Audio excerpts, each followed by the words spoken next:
There's a king in heaven. Let me get back to the point a little bit because Paul has to do some background on this. He is going to be dealing with the tendency of those when he says you have to make Christ the number one. You have to be willing to sacrifice everything and go all in. He wants to preempt the tendency for people to say, oh, that's easy for you, the apostle, to say that you can do that. You're in this. You're like one of the main guys. It's easy for you to say you can give up all because of your place. And Paul wants to remind them that no, this was not an easy choice. In fact, I had to wrestle with the same thing. Look at what he affirms here. Philippians 3, 5, and 6. He says he was circumcised the 8th day of the stock of Israel. He was of the tribe of Benjamin. He was a Hebrew of the Hebrews. As touching the law, he was a Pharisee. Concerning zeal, he was persecuting the church. As touching righteousness, which is in the law, he was blameless. This is kind of a snapshot of Paul's life prior to coming to Christ. And this really exemplifies that which he had to decide to give up. Now, what you need to know, and this is very important, most of the New Testament is written with the assumption that a Hebrew culture is understood. Most of it is written with the idea that the people that are receiving this are identifying these facts with a Hebrew mindset, with Hebrew history in mind. And something that you need to know, especially in the days of Christ, when it pertained to Judaism, when it pertained to those that practiced the law. This was not just religion. They didn't look at it the same way that our American culture typically does. It wasn't just something you did for an hour on Sunday and on Wednesday. This embodied not only the identity of their connectedness with God, it was also their political strength or weakness based upon where you were at, and it was also their cultural strength, their heritage. So what Paul is talking about when he points out all his accolades under the law, how he used to be, he is basically comparing the equivalency of citizenship in our eyes. Just want to capitalize on a couple of things because you need to know who Paul was before he became a Christian. He calls himself a Hebrew of the Hebrews. A couple of things from Easton's Bible Dictionary concerning Paul's pedigree, for lack of a better term. He was from Tarsus, which meant two major universities that were highly esteemed in that time.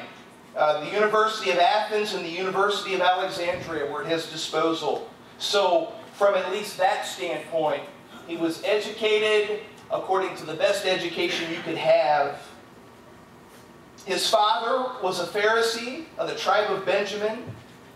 And there's some evidence to suggest that his mother also was of Jewish blood. Neither of them were proselyted, and that means that Paul was pure blood Jewish. That meant quite a bit to his stature there. In Jerusalem, he became the pupil of the celebrated Rabbi Gamaliel. And in Jewish circles, it would be the equivalent of the Ivy League school. He sat under the best teacher that you could sit under to receive his education in the law. He was probably a member of the Sanhedrin. There's no direct scriptural evidence of that, but it is likely, given the context of Paul's service and the things that he was about before he came to Christ, he belonged to that group that had the influence and the power. All of these things were just affirmed in the fact that he is called a Hebrew of the Hebrews. Let's move forward in terms of his view and the party that he belonged to. And as an American citizen, if you go and vote, you know that you are either a Democrat, a Republican, an independent, or a number of other of the smaller groups that can appear on a ticket. In the times of Christ, the Jews formed three specific groups. And I don't want to necessarily say they were like political groups, but they represented the views of those groups concerning the law. Now, one group is not mentioned by name in the Scriptures. They were the Essenes. but they're kind of alluded to a couple of times. But the two that you'll be familiar with when Jesus was being very hard, well, not hard, he was giving them their just due, but when he was talking about how far religion fell short, he would talk about these two groups of people. He would say, "Woe to you, scribes and Pharisees," or also the one specifically, Sadducees and Pharisees. He was very hard on the Pharisees. But there's a reason for that. Of the three groups, the Essenes, the Pharisees, and the Sadducees, the Pharisees were the dominant group. It would be the equivalent of which political party had more people in the House of Representatives or the Senate. They were the controlling party. They had all the influence. They were the ones that you had to appease in terms of political correctness. They were the ones that were looked at in terms of local governing officials. It was the Pharisees that truly, in the eyes of everything, represented the strength of the Jewish culture and religion. And Paul is affirming that he was part of that. Now finally, and this is what makes Paul kind of the rising star of the whole circumstance, Paul calls himself very zealous. And I wanted to give you the definition of that in the Greek. There's the word zelos, and I want to use two things. I love the way this describes. What does Paul mean when he says he had zeal for the law? He had zeal for this. The root word, or the word that it capitalizes on to make the word, means just heat. And so if you think of something catching on fire, that embodies the idea of zeal. But more specifically, Strong's gives a couple of examples, and one, and I really connect with this because I used to be this way once upon a time, in an unfavorable manner, like the jealousy of a husband. Have any of you ever encountered that, the jealousy of a husband or a boyfriend? Okay? What is all the jealousy? Is it only the wives that are jealous in here? Okay, I'm looking at that. Okay, is that how it is? All right, well, you need to know that it's not just husbands that could be jealous. It's the girls could be jealous too. But I remember how bad I used to be in terms of my jealousy. It would rule me a lot of times. And so with this idea in mind, Paul was saying, as bad as a jealous husband can be, that's how much zeal I had concerning the church. And we read, in fact, he even mentions he was so zealous over the church, over the agenda of the Pharisees, that he actually had the authority to go and persecute the church. That was Paul's story. Paul was the rising star of his day. In all the ways that mattered, Paul was as righteous as a man could be in the eyes of the religious authority. He was as connected to God as a man could be through the law of Moses. He was as successful as a man could be in the pursuit of his occupation. And he was as high as you can get in terms of an elevated character to role model Judaism. He had everything going for him. And it was this that he had to weigh. He knew he had to give this up in order to follow Christ. Before moving on, I don't want you to miss this. Everyone in this room is challenged by the same thing. Did you know that? Did you know that every day you get up and you make decisions? Wow, Jesus is real, and here's my life, and here's what I do, and here's what I stand for. What am I willing to do for Jesus, and what am I willing to sacrifice in order to do it?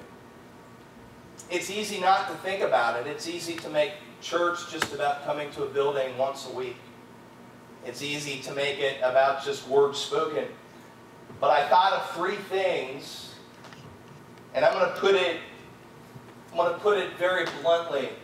I know for a second no one in this room says these things, but understand our actions speak words. What things in your life now are there that prevent you from moving ahead with Jesus? Here's one thing that's common. Your time. Your time. Have you ever felt like you just don't have enough time to do everything you want and need to do? And have you ever allowed your limit of time to be the reason you don't take that next step for Christ, whatever it is that may be out there. Understand when you make that decision, whatever it is, understand here's the subtext, here's the bubble letters of what you're saying. Sorry, Jesus, I'm too busy doing important things right now to help you out. You don't say that in your mind, but in our actions when we choose to do other things instead of things that Christ would have us do, that's what we're saying. How about our commitments? Sorry, Jesus, I have bigger things going on in my life right now than you. To quote that sage from one of my favorite movies, "Oh brother, where art thou?" Two men got baptized, and one said to the other, "Don't you know we got bigger fish to fry?" Here's the idea. Our commitments give a message. God, I have too many other commitments to be dealing with you right now. Leave me alone. We don't say that with our words or even with our thoughts, but in our actions that can come about. Here's the really tough one. Our desire. Sorry, Jesus, there are just other things I would rather do right now than to hang out with you. You probably don't even say that to people you don't like. I mean, heaven forbid Arlo should call you and say, "Hey, let's go grab some pizza." You probably aren't even that rude to Arlo. You probably don't even say, "Hey, I don't like you that much. I don't want to go hang out with you." You probably say, "I got something else to do." Although I'd love to go have pizza with you sometime, Arlo. I'm just kidding with you. But the idea, when you probably don't say, when it comes to Christ, while we don't say it with our words, we say it with our actions. God, I'd so much rather get on my Facebook for an hour than read that Bible. God, I'd so much rather check out what's going on what are the newest videos on YouTube. God, I have like 8 people texting me right now, and it would be rude to not text them back. I'm in the middle of a big conversation, so I'm just going to have to miss my prayer time. What things would we rather do? In the end, I pray that if we consider these words of Christ, Matthew 16:24-26, and then said Jesus to his disciples, "If any man will come after me, let him deny himself, take up his cross and follow me. For whosoever will save his life shall lose it. Whosoever will lose his life for my sake will find it. For what is a man profited if he shall gain the whole world and lose his own soul? Or what shall a man give in exchange for his soul?" The idea is there's no such thing as having it both ways.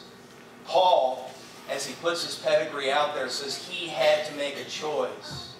And now he's about to tell us the benefit of that choice. Summarized here, Philippians 3:7. "But what things were gained to me, these I have counted loss for Christ." If you've ever heard of Lou Holtz, he coached at Arkansas. He's an author. I've used a number of illustrations from his life. But he was once asked, what's the difference between being merely involved and being truly committed to a cause? What's the difference between being merely involved or being truly committed? And here's what Lou Holtz said. He said, "The kamikaze pilot that was able to fly more than one mission was involved but not committed." Do you get that? It might take a minute. The kamikaze pilot that was able to fly more than one mission was involved but not committed. You see, in our pursuit for Christ, we have to know that unless we count all things lost, unless we count our old self dead, unless we count the old things as in the ground and buried, then we're not in Him yet.